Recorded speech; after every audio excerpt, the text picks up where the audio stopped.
Last time on Behind the Machine, KTM's pursuit of a motocross championship turned to the 250 class. Ken Roczen and Marvin Musquin both struggled to adapt to the American Series. He has to get around Roczen. Shoulder to shoulder, it's going to be Tomac. Tomac takes over the lead. But their training and perseverance paid off at Unadilla, where Musquin took the overall win and Roczen finished first in Moto-1. This week, a champion is crowned in the 450 class, with the team, manager, machine, and rider that took 3 years to assemble. KTM will find out if they have the right formula to reach their goal.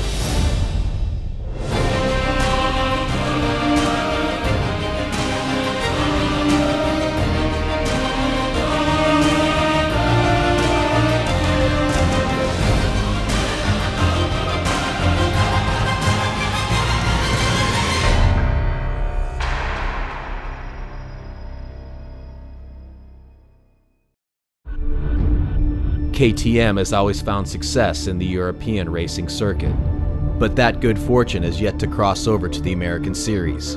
KTM has been racing in the US in AMA racing for, I think, close to 40 years. And they were never really a factor in a championship. In 2010, KTM hired Roger DeCoster. He brought with him a team of dedicated technicians and a goal to deliver a championship. But in their first year together, both their machines and riders failed to meet expectations. We had an awesome start and came close in a couple of places and came up short. The success that we were hoping that it would develop into kind of eluded us. Hiring Ryan Dungey was a move that KTM hoped would finally put them in a position to win a title.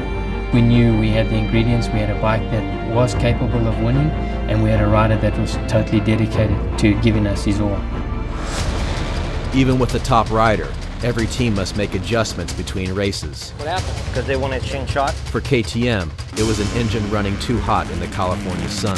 Between Hangtown and Texas, we were full throttle trying to figure out as much as we could to reduce the heat in our bike, and we did. With this being a brand new motorcycle, you know, we inspected it every week. You come up with those different things, go out at the track, try them with Ryan. A strong message that we were going to be serious was actually the very next race. In practice, James had put down 2 incredible laps, but Ryan, I think he was 1/10 off. James knew that when the gate dropped, he needed to get away and quickly. Stewart's on the ground. Oh my goodness, Stewart went down hard. James has always been ultra fast, you know, but it's tough to do that and stay on 2 wheels all the time. I felt that with Ryan consistency, that if we were in the hunt the first couple of races, in the long run, we had a good chance. After Colorado, Dungey marched forward through the series, clicking off wins and collecting championship points along the way. Ryan Dungey goes 1-1. From the guys in Austria to our team here to the riders, you just feel like you're kind of in a position where things are starting to click and you just feel like everything's going in the right direction.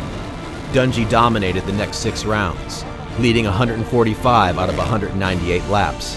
He got a 13-second advantage over the rest of the field right now. And he had the opportunity to clinch the title in round 10 at Unadilla. Kind of wasn't expected to happen in Unadilla, just the way the points were, and you could feel it off everybody the whole day. He has to leave today with a 101 points lead. Mike Alessi came to upstate New York trailing by 85 points. But a bike failure in Moto-1 allowed Dungey to distance himself further. Tickle's got the inside as they head up here. Dungey able to shut the door and maybe snap a finger right there. And your winner of Moto #1, gonna go to Ryan Dungey. Anything I need to know? Good? Perfect. Right now, Ryan Dungey sits in the catbird seat as far as the national championship is concerned. The second moto would be the most important of Dungey's season. And for KTM, a turning point in their 40 years of American racing was at hand. All of us came to one goal 2 years ago and said we want to win. Dungey up in front of the 29 machine. Here's where all the training starts to pay off for you. When Roger put this team together, each and every person that stayed here or was chosen after that was handpicked. I feel very fortunate that I'm able to do this. From the outside, it didn't look so possible. Woo! your 2012 450 national champion, the number 5 Ryan Dungey. It's really good to work for a company like this, you know, and have Roger put all the trust in us, and it's a dream come true, you know. It just feels really good to win and to know that all the things we did to make it happen. If you asked me 3 years ago, what's it going to feel like for KTM to win its championship, I'm sure I would have told you it's going to be the most awesome experience, we're going to have the greatest party, it's going to be the most amazing thing. And the only thing that crossed my mind was, what's next? Now our focus just switches back to Supercross. Yes, we won some races, but there's plenty of room that we need to improve on. The 2012 season is over, but KTM's mission will never end. A team and a rider with the mentality to win will never settle. This is the new era of American motocross, and KTM now leads the charge.